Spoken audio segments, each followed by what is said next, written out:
Hello and welcome back, everybody. Thank you very much for being here. If you are into true crime and you like to cut past all of the sensationalism, the fluff, you have found the right place, and I am glad you have. My name's Gavin. Thanks for being here. Tonight, we're welcoming to the show Professor Joseph Scott Morgan from Jackson State University. I'm just going to go for it without any further ado. Joseph, welcome. Welcome. Thanks for Hey, being here. Gavin. Hey, Gavin. How you doing, brother? I'm good. I'm good. Thank you. So Good to you see and you. I met for the first time in person just this past what was it? September, I guess, right? In London. Is that when it was? Yeah, what do we have to do? Travel 6,000 miles to meet one another, I guess, or Right. whatever it was. Yeah, But we had a grand time. Getting to hang out, and we were in the same space with our podcast. In the Podcast Row area in London, yeah. and what a great time that was. Very intimate setting compared to what we're used to when we go to CrimeCon And in I the haven't even U.S. been to the Crime Con in the States. I am a person that really loves intimacy. I like the small events, and so London was perfect for me. I've gone 3 times Yeah, now. yeah, good for you. But I think I've been to every CrimeCon in the U.S. With the exception of the first one in Indianapolis, and they're so massive that I enjoy chatting with people that listen to my podcast and see me on these variety of shows and that sort of thing. And I enjoy just talking. And you can't do that really at CrimeCon US because it's so vast. I mean, you're talking 6 to 8,000 people, Yeah. and they're all milling about, and it's, I guess the word would be teeming, I'm teeming with I'm people gonna have to get everywhere. over it though because I've got to go to CrimeCon. I've got to do that. I just I want to go back to London, so and I'll continue to do the U.S., but I love London. I've shot television shows over there, and I love the way the Brits handle production, and they do a lot with very little. They don't have the same resources that we do yeah. in the U.S., and they put a real fine point. And I've done a couple of series or appeared. They're not my series. I've just been guest on them in the UK, and they're lovely people. They love true crime, and their language is different. And the way they approach crime is different, and I enjoy that. I enjoy the intellectual nature of it. And Yeah, and it does seem to be a little more victim centric, right? A little less sensational it in is, Great Britain. yeah, it is, and that's the beauty of it. I think, and that's I mean, let's put it this way. I think that the reality is what's kind of drawn us together prior to even meeting in person is Ellen. Yeah. And if there's anybody in the world that needs advocacy, it's Ellen's mom and dad, and maybe what you and I can do together, in London, discussing her case and the ongoing trials. And I say trials, I mean that like in the biblical sense. Yeah.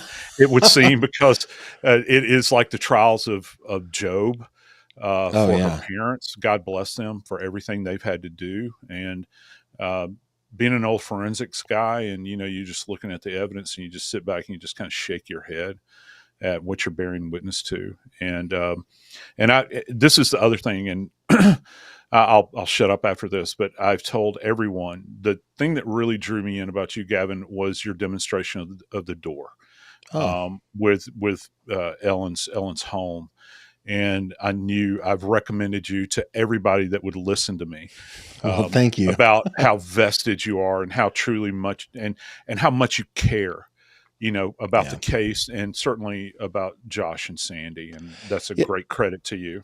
Ellen, and what we're gonna get into Maddie here in just a minute. Like this is important too, but Ellen, I just feel like this paternal protection instinct Yeah. for her, and it's not like she doesn't have parents that are doing the same thing, but I think we need to be thousands strong in order to finally uh, get the, I guess, the corrupt or sometimes I feel like it's just acrimony, the system in Philadelphia specifically, to Yeah, wake yeah. up. it might be one of the most callous things.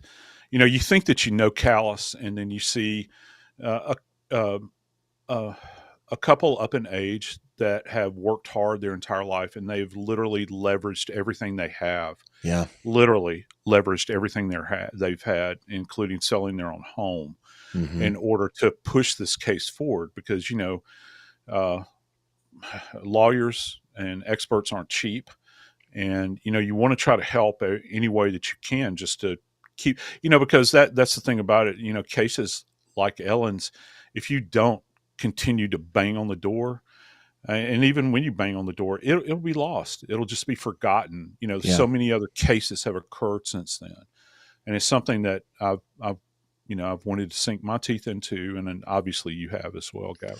Well, and there are those cases, like, I understand that even in the modern era where we've got so much video everywhere, and we've got DNA, we've got lots of forensic tools to capture perpetrators of violent crime like this. uh, there's still 40-50% of those crimes that go unsolved on an annual basis. And so, with Ellen's case,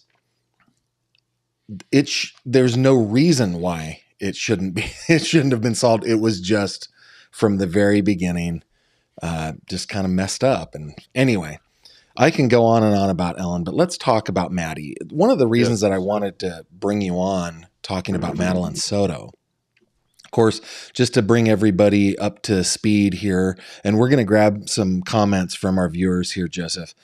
Um, but just to bring everybody up to speed, Madeline was just barely 13 years old. She's a middle schooler, and she, quote unquote, went missing one day, didn't show up to school.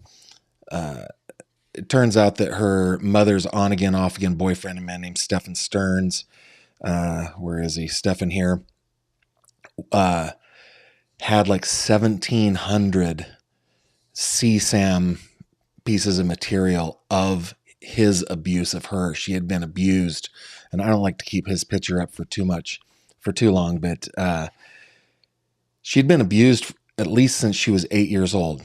And her body was ultimately found, as you know, Joseph, in like like a bamboo hedge. Hmm. And the reason that I wanted to bring you on is this seems like a really complex case because of the multitude of crime scenes here. Just counting them up, I'm thinking the apartment, we could call it one crime scene, but there might be more than one in the apartment. There are two cars. There is the hotel parking lot. There is at least two spots out there in St. Cloud where her body was dumped, across the street and then, across the fence and in that bamboo. Tell me what that is like. You're a forensic death investigator, right? Hmm. What is it like when you've got such complex cases like these to even organize and know how to investigate everything? Well, your hope is that you're with a department and a group of people that are trained up to that point and are experienced to that point when the flag goes up. Because this is, to say that this is multi-layered is an understatement. And again, just kind of, and I'm going into professor mode here, just forgive me for a moment, but you have three categories of crime scenes. When we're talking about a physical crime scene, you have primary, secondary, and tertiary. Mm-hmm. And so just just the fact that we would consider where Maddie's body was found in that hedgerow of bamboo just off of the roadway there, that's going to be primary. And again, not being disrespectful of the person of Maddie, but the way we look at this, and you have to. Um, Maddie's remains are the biggest piece of evidence that we have. I'm not diminishing her as a person by saying that, Sure. but I think that anybody that would want to see this case come to a conclusion in the way that it should would recognize the value that her body holds and what it can tell us. And then, when you begin to think about secondary scenes, my first, I guess, my first, mm, I would be inclined to say that the car, more than likely, Mm. because you're using the car as a means to transport her remains, and that's a big part of this, isn't it? Because we've got this, we've got this through line with this case where, and this is one of the more chilling part, not that there are not others, but one of the more chilling parts is that what's being alleged is that this angel's remains were being transported about in that vehicle where they think that they've captured this in Right. videography, Yeah. and that's a damning bit of evidence, I think, particularly because you've got a conveyance that's being used by the accused containing um, the remains of a 13-year-old child recently turned 13. Yeah. Um, and she's in an attitude, and we're going to hear more about this, I think, as this comes as this case develops, if it Yeah. does in fact make it to trial, where she's in the position is in it's such that she does not appear to be still with us, to put it mildly, at that point. And so that lack of animation, that And she curious had fallen postures, across the center. Like they have images of her in two different positions. yeah, Kind yeah, of and that, back. Yeah. yeah, and if this isn't if it's not chilling enough, this goes to, um, for me at least, it goes to me as a direct insult to the person that she was. It's disrespectful of the remains. And I know in the whole grand scheme of things, that doesn't mean a lot to some people. It does to me, though, because you can tell a lot, I think, in my experience at least, having worked in New Orleans and Atlanta. Um, you can tell a lot about a perpetrator, the way they treat the dead, because we talk about one of the things that we talk about is memorialization of the dead. You know, Okay. how are they treated in death by an alleged perpetrator? Are the bodies covered? Are they, and when I say covered, are they buried? Are they concealed? Hmm. Are they? And sometimes you'll have stones stacked upon bodies. Right. Are they just being treated like rubbish? Now, back to the primary scene, which I found curious. One of the issues is that apparently, not only is she adjacent to, as you well stated, this bamboo hedge, but apparently there was dead vegetation that may have been placed over her. And I think Okay. that goes to um, an individual that took time to be present with her, and you've got somebody that's kind of trying to think this through. Um, eh, I've gone to this isolated, and when you look at the aerials of this thing, he could have gone a lot further off the road. Again, this Sure. goes to speed, I think, and convenience on the part of the perpetrator, trying to put as much distance between themselves as quickly as possible between themselves and her remains. If he had taken time to march back onto that property further and further and further, we could tell more. Because it It does would seem like seem. there are like trees and everything back there, right? It's Oh not yeah, just yeah, and for those that have not been in this region of Florida, many people have, and you drive through the landscape through there, and they've got this kind of, I refer to it as kind of low lying scrub that's out okay. there. You'll see things like palmetto bushes and Okay. other weeds that are growing up, and then you'll have a variety of different types of vegetation that are trees as well. A lot of this land, in that area, that's cow country, and there people don't associate, Florida with Yeah. cattle, but it's a Florida has big some of the cattle. largest cattle ranches in the nation, right? So, Yeah, you're absolutely right, and horses as well. And so this is farm. This is agra area. okay. Out in this region. It's a place that you would have to be familiar with, to wind up there. Um, it's curious that this individual would take this opportunity to merely pull over. And I've always had a problem or tried to understand when I work cases, this idea of pulling over on the side of the road and getting rid of a body, running the risk of an approaching car. Yeah. How much speed can you do? Can you do that with? And also, what are you prepared to show up with there in order to facilitate this? And again, that goes to planning. Did you bring a shovel with you? Did you bring an axe? Did you bring anything that would clear property to knock things down in order to camouflage a body? And what's your goal here? Because you're not trying to bury her. If you're trying to bury her, you would have pre-dug a grave, or you would dig a grave while the remains are there. You're trying to put her in a position and conceal her just enough so that you can, blast out of there as quickly as you can and um, try to stay in concert with this narrative that he eventually puts forward. Now, I have a couple questions about this primary crime scene. Yeah. Obviously, neither of us have been there. We've just read the reports and so forth. Mm-hmm. But as I understand it, there was a barbed wire fence like you would see around cattle grazing Mm-hmm. fields. I don't think that he opened the gate. I think he had to get her over a barbed wire fence. And as a kid who grew up in farm country, getting Yeah. a kid who's alive over or through a barbed wire fence is no easy task. If you're doing it with a dead body, I would imagine that there would be some sort of laceration or abrasion that she would have suffered there. And Yeah. and then my second part of that is her body wasn't found until the 1st of March. Yeah. She went missing on the 26th, and I think we're in leap year, right? So we're Yeah. talking 5 days. Yeah. Uh, 4 or 5. Yeah. 4 or 5 days. Okay, so those types of lacerations, that would be open, if they happened. I don't know that they If did, they but they would happen. be Yeah. open wound. I know from my friend who's a professor of entomology what happens Mm-hmm. with bugs and so forth with wet, soft, open tissue, right? So Mm-hmm. after 4 or 5 days, what is, and staying respectful of Maddie, Yeah. what is uh, how much forensic evidence still remains after that? I think it's relatively short amount of time, but it's not a real short amount of time, right? We're talking 4 or 5 days.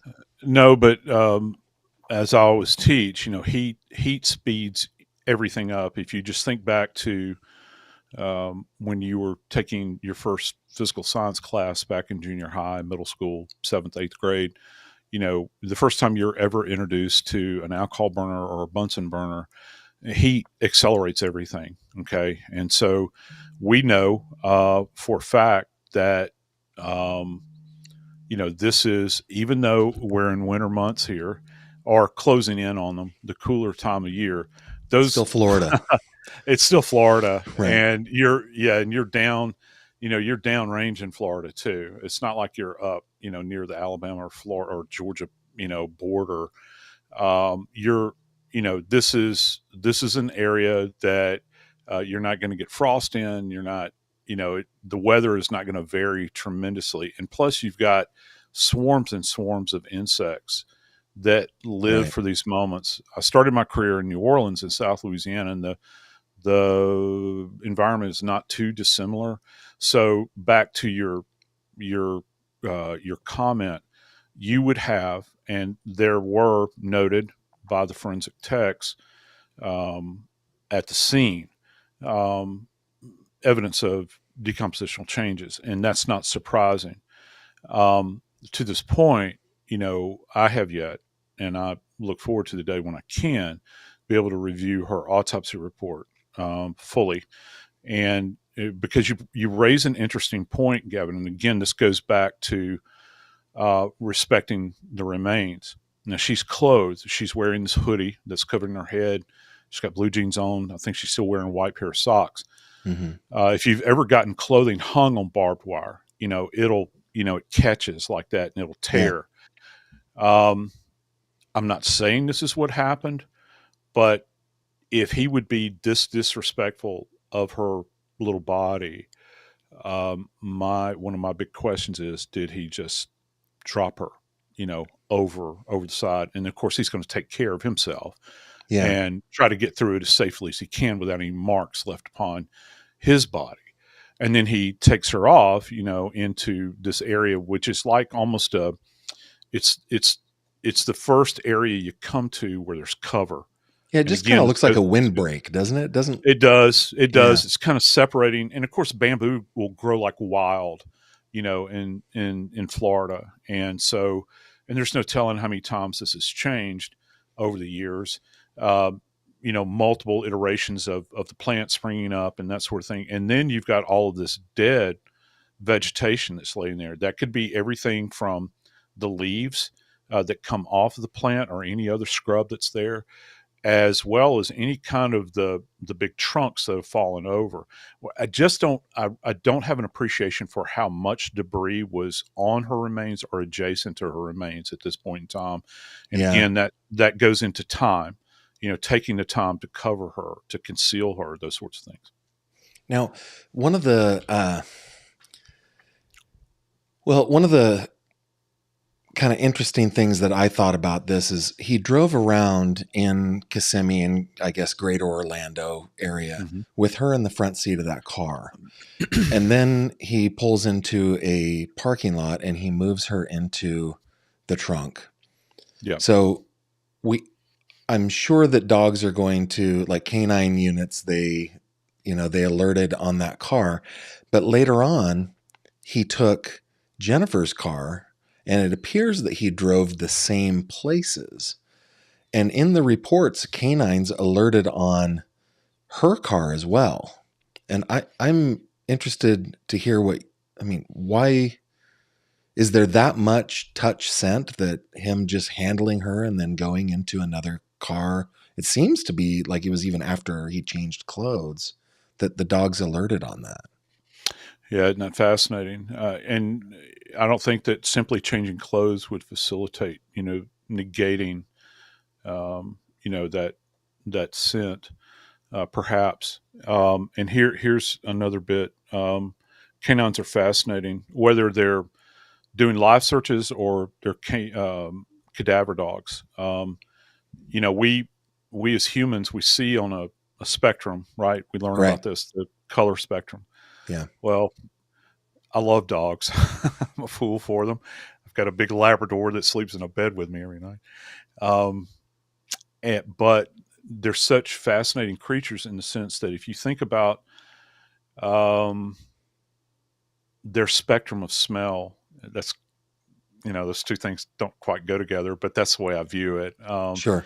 That olfactory spectrum that they have, they can sense things that you and I cannot even begin to fathom. Yeah. And they're so sensitive to it. It's just getting them directed in the right way. And it's an excellent question. I don't know. That would be for somebody that's a bit more steamed than I, Yeah. as to No whether or not worries. the scent of Maddie, I hate saying that, but could transfer over to a perpetrator, and then hence from vehicle to vehicle. That's the real dynamic here. I think that we're getting at, and that they would hit on that. And and again, that could potentially, however it's presented by prosecution, stand up in trial, as an indicator. And it's merely an indicator. It's what in forensic science you think about, qualifying as opposed to quantifying. Mm-hmm. You can say that something is here, but you can't say necessarily specifically in what amount or to what degree. That would be quantifying. And so I think that it's a qualifying finding, certainly, and it'll be interesting to see how far they could go, because that's going to be essential, isn't it? Because you're talking about transferring of vehicles here, Yeah. and again, that that goes to this idea of secondary scenes, right? Yeah. Which is quite fascinating. And I don't want to bury the lead, but when you think about the home, that if that's where this event took place, then again, that's a secondary scene as well. It's not tertiary, to this. What's the You have to difference think, between a secondary and tertiary scene? well, the tertiary in this case, for me, for my money, any other items that you might find, I'm thinking the laptop, um, Mm. and the bag. I think there's a T-shirt, if I'm remembering A correctly. croc, one of her crocs. Yeah. Yeah, those items dispersed over space there. Each one of those would have been, a tertiary scene. I had a professor many years ago that talked about, like in the Simpson case, where people don't talk about this part of it a lot, about the trip that he took in the limo from, I think from his home to LAX, Mm-hmm. and if things could have been thrown out of the window. And I remember, from the limo as he's being conveyed, to pick up to get on the plane, wound up in Chicago. I'm not going to go down this rabbit hole too far, just as an example. Um, Anything that like he would have tossed out of the window, that would have been a tertiary scene, something Gotcha. that Okay. tossed out. So there you go. Gotcha. Okay. I, we don't have you too incredibly long here, so I want to get to a couple of questions that people might have for you. Sure. Let me just come through here, see what people are asking. Oh my goodness, there's so many things here. Um, oh, let's see. Let me do the right stuff and show this. By the way, Joseph is the host of Body Bags with Joseph Scott Morgan. I've put a link to it down in the description below Oh, thank over you. on That's very iTunes. You can find it wherever you find podcasts. Um, man, so many. Yeah, Zach in Florida is saying, let me bring this up. He's saying, if an item has 126 constituent chemicals, a dog can pick out every one of those 126 chemicals. I'm That's telling you, man, they're a wonder of nature. They truly are, and they can hit on these. And um, it, remarkably, not too far away from where I live, um, uh, Auburn University runs a dog training facility. For those of us that are Army vets, older guys like myself. Are you an Army vet? I am from many years ago. I didn't. Awesome. I'm a non-combatant. I was just an old intel guy that did my time and got out. But Every job's Fort, important, though, man. uh, um, Fort Fort McClellan is adjacent to my home, and um, uh, now it's used by Auburn. They have a veterinary center there, and they train police dogs there, and Huh. they're fascinated. They actually have the police dog Olympics there, which is pretty cool to watch. I bet that's fun. Yeah, it is. It is, and they've got the kennels there and that sort of thing. But anyway, police officers is also one of the hubs for Homeland Security. They do training for mass fatality events. So we have one of those locations here. I like just to go watch them because I love dogs. I'll just sit Yeah. there and just watch. So I'm a pretty simple minded guy. No, dogs are magic. I have, I'm going to bring this up. You can see back over here. That was the first dog we ever had as a family. And, uh, he's been gone for, oh my goodness, Oh, he's been gone for 10 years. And I just love that guy. oh yeah. He was such a, I mean, he was the dumbest dog who was ever born. But I've They're all always angels. They're maintained all angels on earth. dumbest dogs are the sweetest dogs. Oh yeah. I just loved him. Uh, let's see, man. Okay, so here's a question for you. How do you feel about the white crocs each being in a different place? There was one white croc that was found in the garbage with her backpack and all that stuff, and then there was one in, um, I think it may have been in Jennifer Soto's bedroom. What are your thoughts on that? Well, I don't know. I mean, there's any number of scenarios in which something like that can happen. I've worked cases where people have lost their shoes when struggling to breathe, Oh, and that has happened. And Crocs are not oh, the most stable on your feet, particularly if you don't have those bands on the back, containing your feet. right. And even if you do, because when somebody is being deprived of oxygen, there's um, there's this primal event that takes place where you're struggling to get your breath, and there's a big adrenaline uptick with this as well. So you'll have this fighting that takes place, this grand struggle, and it would not surprise me. And again, this would go, I think, perhaps to disorder on the perpetrator's part. Um, What you does know, that tell you? that he's disorganized in what he's doing, that this is something that, for whatever reason, perhaps he flew into a rage to do this, to facilitate this. Maybe it's something he'd been planning, but he planned it out very well. I have no idea. Hmm. But, you know, I, I cover a lot of cases in the media, and certainly have worked a number where you have people that will put a very fine point on this, but those people are the exception. They're not the norm. It's there's not some dark force out there that's highly organized that does these things. Most of these familial, and I use that term very loosely when it Sure. comes to that person. Yeah. Um, um, most of these familial events are very impassioned. And of course, the cases that we have that are rooted in this familial dynamic tend to be some of the most violent that you'll ever see. I think, and that's another reason, um, from a clinical standpoint, that I would like to see the autopsy to Yeah. try to understand some of the other insults that she had to her remains, even things like old healing contusions, perhaps, if there's anything there, any kind of evidence of ongoing abuse that has not been made public yet, and to see if if she had been beaten in any way, if she had sustained any other kind of trauma that might be old and you have like resolving injuries. And let's face it, when it comes down, and I'll say it plainly, this is a child abuse case. Yes. And one of the hallmarks in child abuse examination is, um, we have a scale relative to contusions, that we use in order to grade them. Child abuse investigators with the living use this as well. We use it in elder abuse and child abuse, where you can apply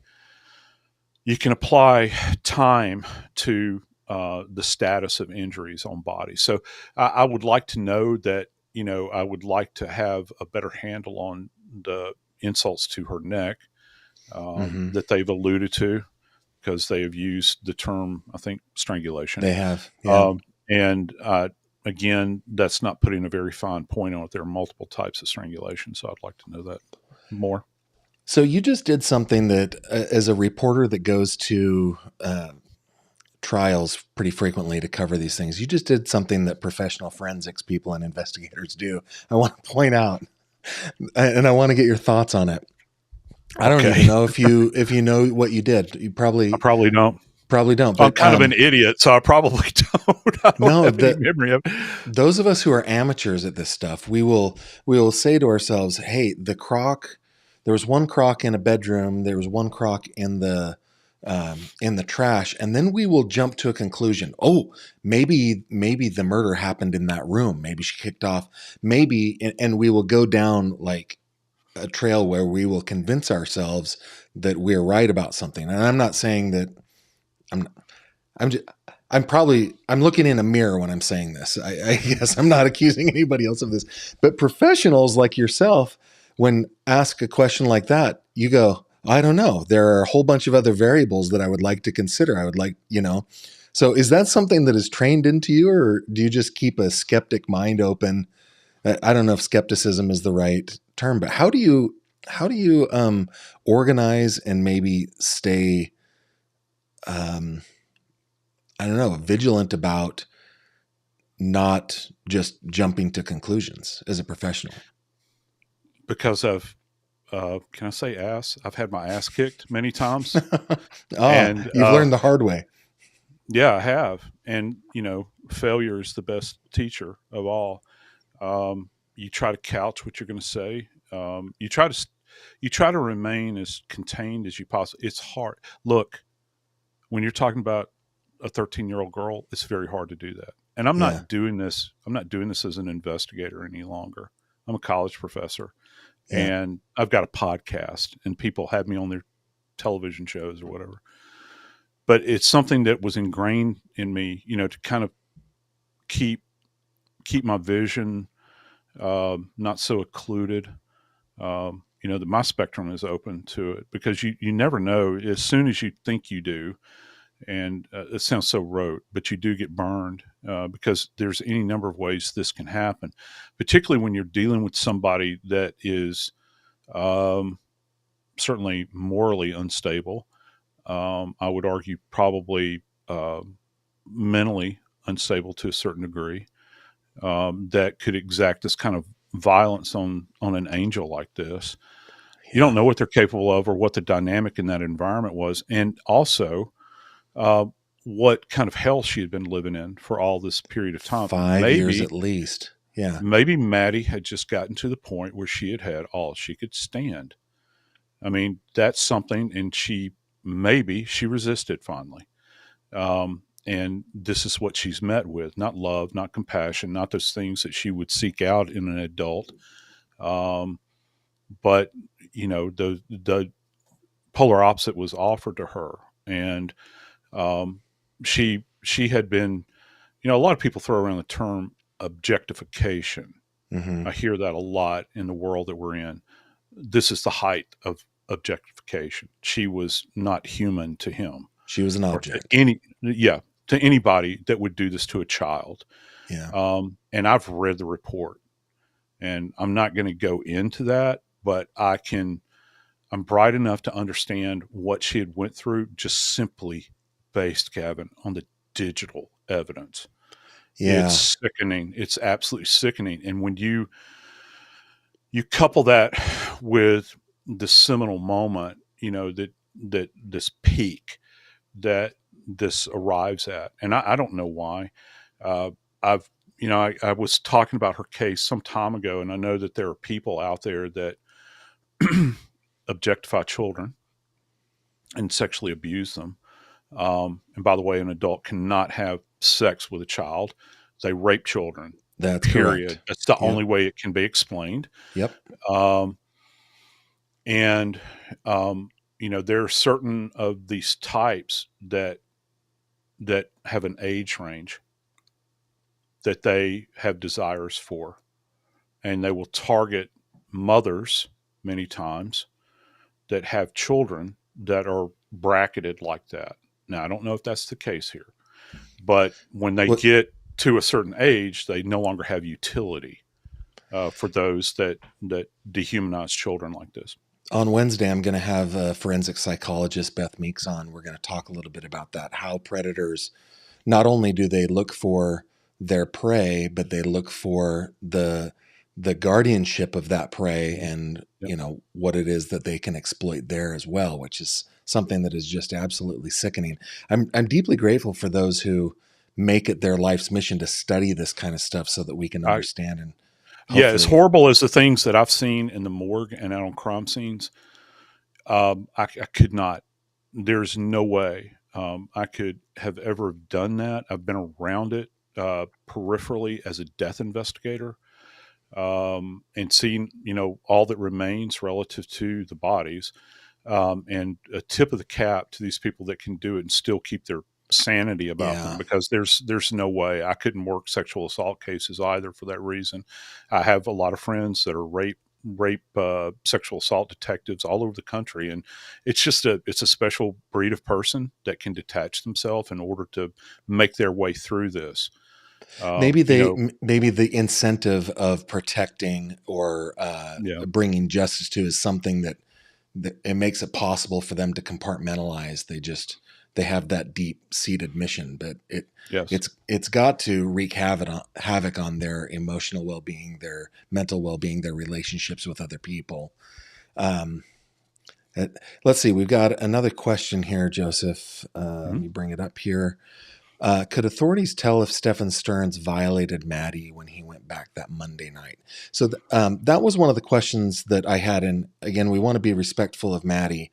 But after the 4 days that had passed and understanding what happens, like, I told you, my friend Matt is a professor of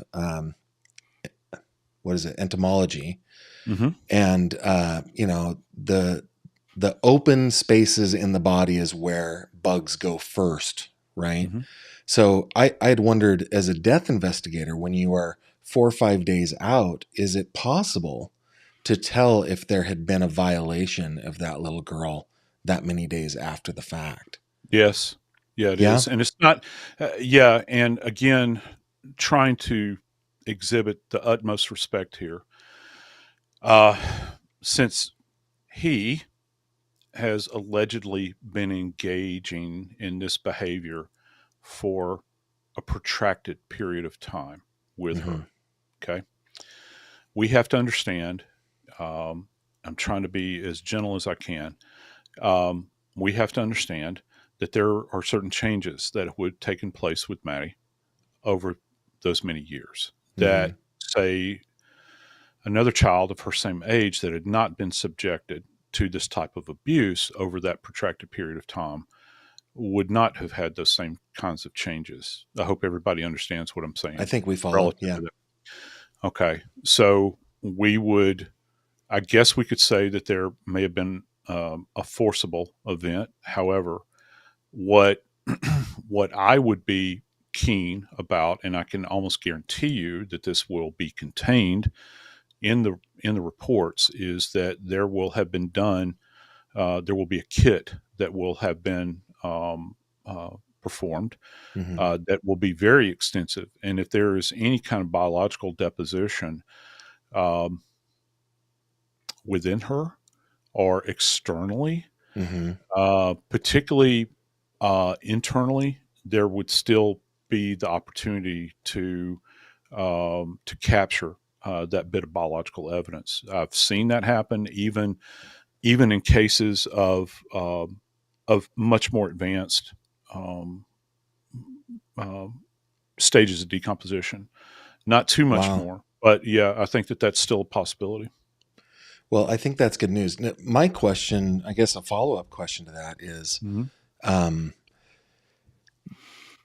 I think in this case, you alluded to it earlier, just the amount of digital evidence that's available here. Of course, there are digital forensics investigators, right? That they're forensics is not. Correct me if I'm wrong. Forensics is not just like the science of testing fluids and that sort of stuff, right? There's digital forensics investigators, correct? Oh yeah, Um, and shameless plug here at Jacksonville State, we have a gentleman that specializes in that specifically, and it's a world that I'm amazed by. It's kind of like me watching dogs. I'll watch what they do, and right. it's so and I understand the application of it from an investigative perspective, and I've certainly had to learn a lot by covering cases. The first one that really stands out to mind is the young Mennonite woman that was killed.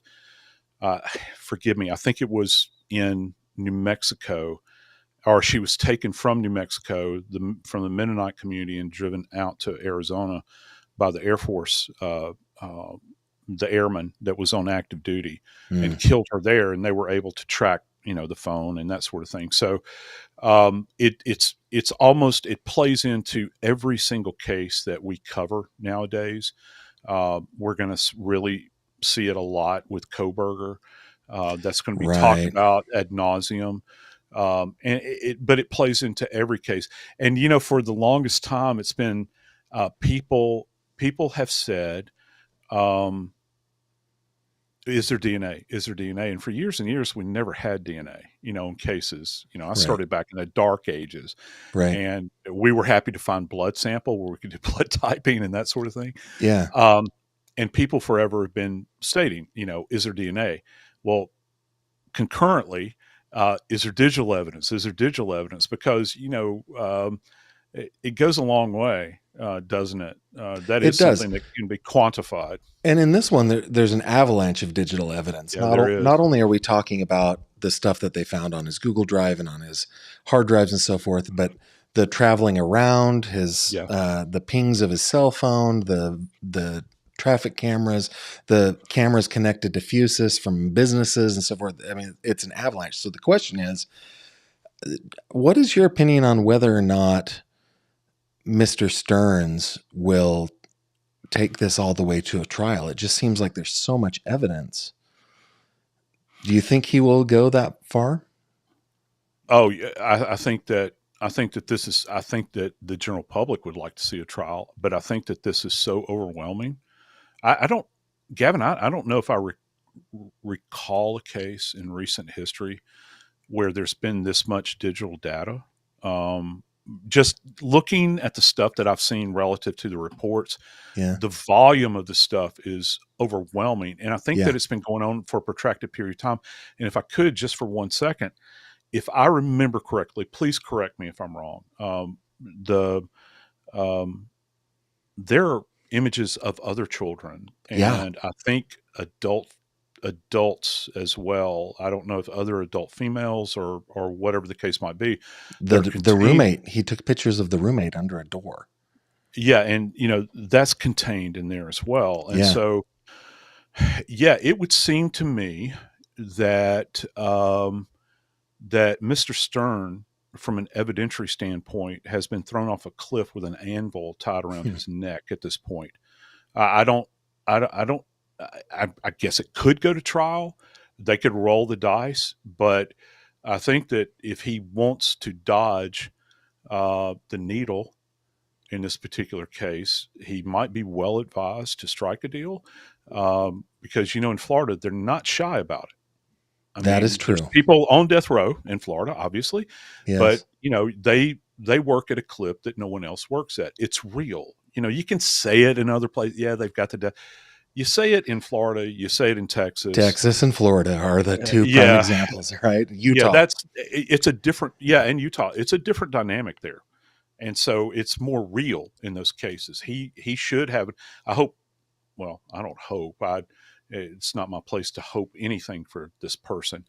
But if he has counsel that's wise, they might need to abide by that bit of wisdom. Yeah, my hope in all this is to spare potential jurors from having to see some of the things that they would have to see in a trial. I think a Yeah, lot of the public would be spared that. They probably wouldn't publish that, um, beyond the courtroom, but those in the courtroom would have to see that. And so I'm hoping that Mr. Stearns will have good counsel and will counsel him to just go away to your prison for the rest of your life, so the rest of us don't have to think about you anymore. Don't yeah, drag don't drag yeah, Madeline through this. yeah. She's already been abused enough at this Yeah. point. Hey, oh, go ahead. No, I'm just saying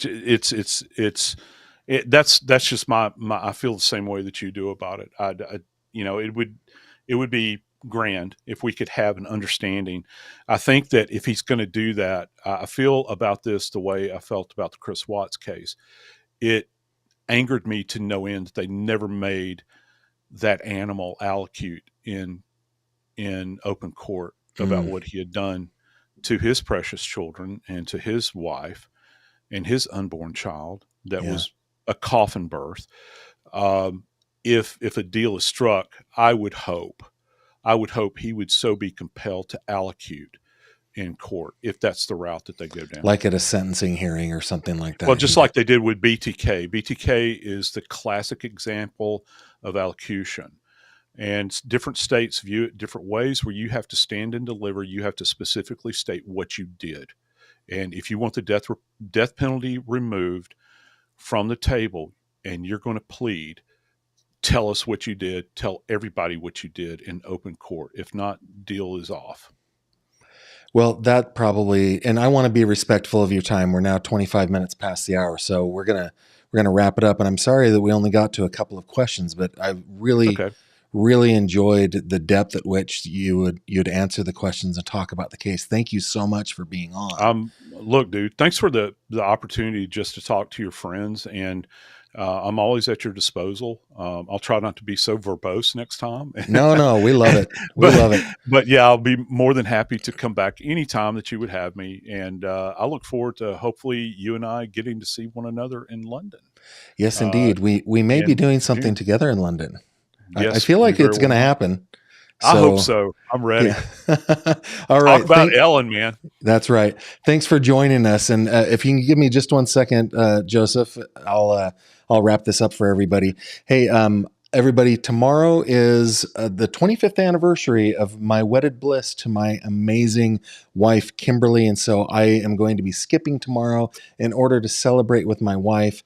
So you won't see me again until Wednesday when I come back with a forensic psychologist, a woman named Beth who reached out to me to talk a little bit. I alluded to it a little bit earlier about what people like Stephen Stearns do in order to find their targets. So please come back 7:30 p.m. Wednesday, 7:30 Eastern. And with that, I will bid you adieu. Thank you very much for being here. I'll see you in the next one. Take care. Thank you very much for watching this video. If you liked what you saw, please consider subscribing. And if you have any questions or comments, please leave them below.